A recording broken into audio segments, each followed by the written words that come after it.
Simbora estudar! A Queda da Casa de Usher, Edgar Allan Poe. Edgar Allan Poe, considerado por muitos o maior escritor dos Estados Unidos de todos os tempos, né? Muita gente bebeu aí na fonte do Poe, né?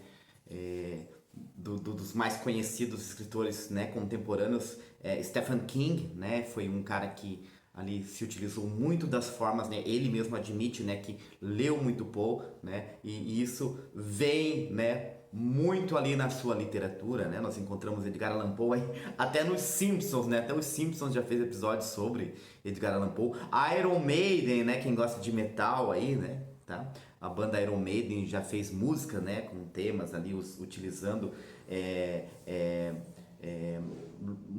é, contos, né, do Edgar Allan Poe. Enfim, Edgar Allan Poe é uma figura ali sempre muito presente devido à sua forma de escrever, né, contos e poemas maravilhosos, né, contos como O Gato Preto, O Poço e o Pêndulo, A Queda da Casa de Usher, que nós vamos ver aqui, Barril de Amontilhado, né, tantos contos, né, e poemas como O Corvo, né, um poema conhecidíssimo aí por todo mundo, né, cinema também já. Então, enfim, né, Edgar Allan Poe é um cara sensacional. Eu sempre trabalho em Edgar Allan Poe com meus alunos. Eu sou apaixonado por Edgar Allan Poe.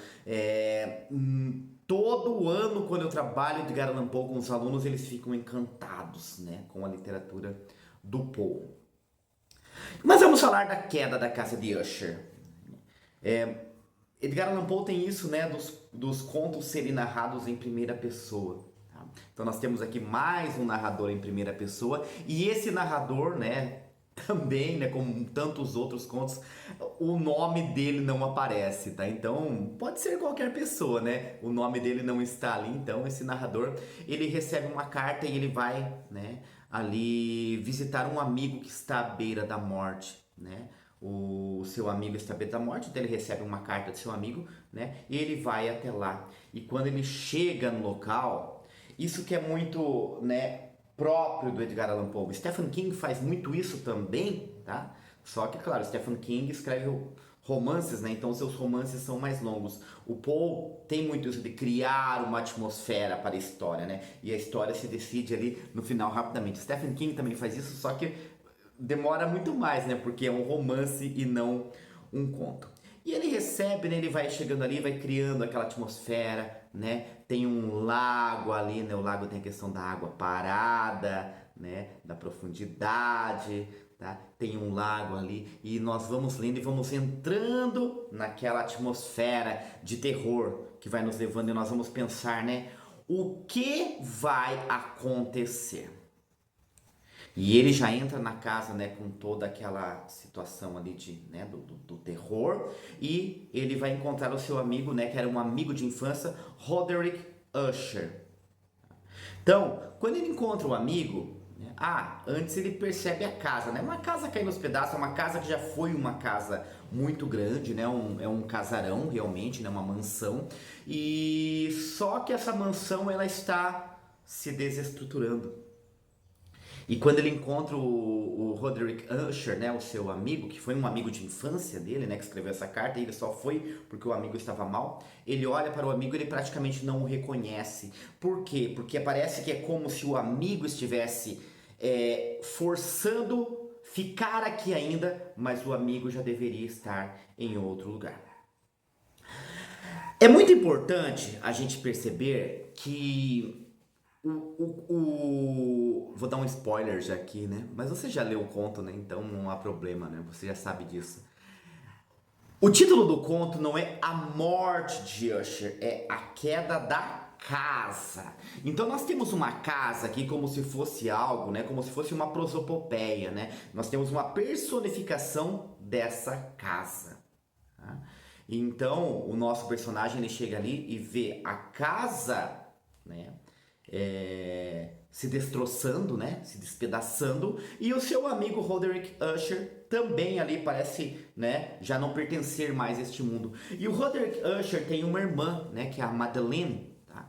E a Madeleine também está mal. Então os dois estão ali no final da vida, né? Eles não possuem uma, né, a linhagem veio, né, assim na vertical, então a família Usher vai acabar ali com os dois, porque eles também não se casaram, não tiveram filhos, e os dois vivem ali. Tá? Logo que ele chega, ele percebe, né, o gosto do seu amigo. O seu amigo tem um gosto assim pelas artes, pela música, né, e por outras artes. E isso faz com que o amigo também escreva alguns poemas.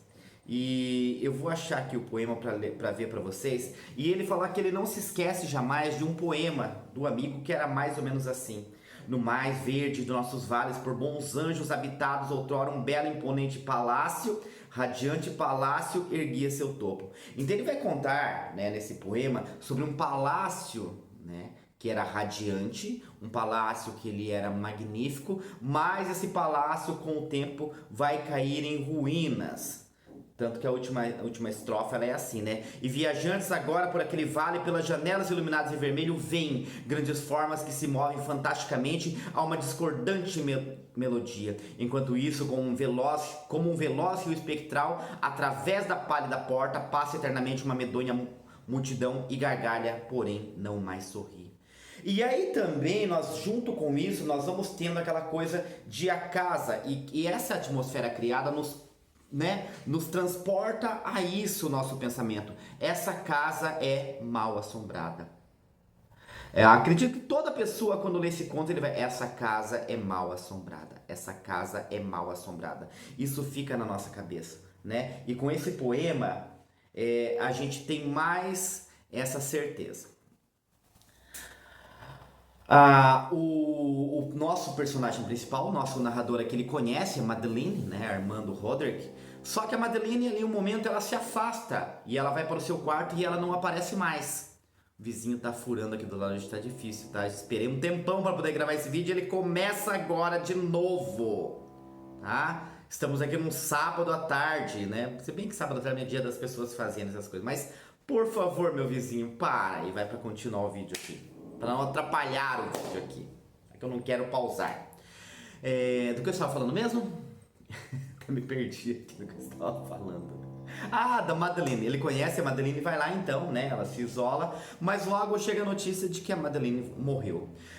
Quando a Madeleine morre, o nosso personagem principal, ele olha pro rosto e ele vê a semelhança entre os dois. Percebam a semelhança, a Madeleine está morta. Só na hora que a Madeleine está morta, ele percebe a semelhança entre os dois. Ligaram aí, né? E aí o Roderick fala pra ele: não, nós somos gêmeos. Só que o Roderick tem uma ideia ali, né? Devido aos livros, ele leu em algum lugar, e ele resolve não enterrar a sua irmã. Ele resolve ficar, eu não me recordo agora se 1 ou 2 semanas, acredito que 2 semanas ali, né, com a Madeleine, sem ter um enterro em terra. Então eles colocam, né, no porão da casa algumas criptas, tá? É como se fosse uma tumba mesmo lá né, lembrando lá do Egito. Eles colocam ela lá, deixam o corpo dela esperar por um tempo, tá? Esperando para depois fazer o funeral da Madeleine. Olha que coisa bizarra, né? E aí nós já vamos começar a imaginar: não vai dar coisa boa com esse corpo não, né? Esse corpo lá não vai ficar legal. Mas os dois continuam ali, né? Só que a tristeza invade, o irmão, né, já não tá mais tão disposto, ele sente uma tristeza muito grande, tá? E em um momento ali ele entra no quarto, né? Está no quarto com o nosso narrador. O narrador fala: vou ler um livro para você. Se alegra, né? Vou ler um livro. E ele começa a ler um livro. E conforme ele vai lendo o livro, os barulhos do livro eles ouvem ali também. E ele fica apavorado, né? Será que só eu estou ouvindo, né? Tem uma tempestade lá fora. Então, no início a gente começa a pensar: pode ser o barulho da tempestade, pode ser o barulho daqui, né? Da assombração. Desculpa. Mas ele acontece isso pela segunda vez, e quando acontece pela terceira, um olha para o outro assim, né? Você também tá ouvindo? Eu também tô ouvindo. E aí o irmão fala para ele, né? O Roderick fala para ele: eu tinha certeza. Nós colocamos ela viva lá, nós íamos fazer o enterro dela viva. Ela está viva, ela não está morta, a Madeleine está viva. E daí nisso também houve mais um barulho lá. De repente, quem invade o quarto? A própria Madeleine, né? Assim, toda, né, a gente imagina, eu imagino as cenas dos filmes do Stephen King, né? Aquela coisa, eu lembrei agora do Iluminado, as gêmeas ali, né? Não sei, cada um tem uma forma, né, de ver. Eu lembrei as meninas lá do Iluminado, tá? Do corredor da bicicletinha lá, aquela cena. E ela aparece ali e o irmão, os dois, né? Ela cai sobre o irmão e os dois morrem. O que o nosso personagem principal faz nesse momento? A única coisa que resta é ele correr de medo. Ele corre e quando ele corre, ele sai da casa, ele olha para trás, a casa desaba.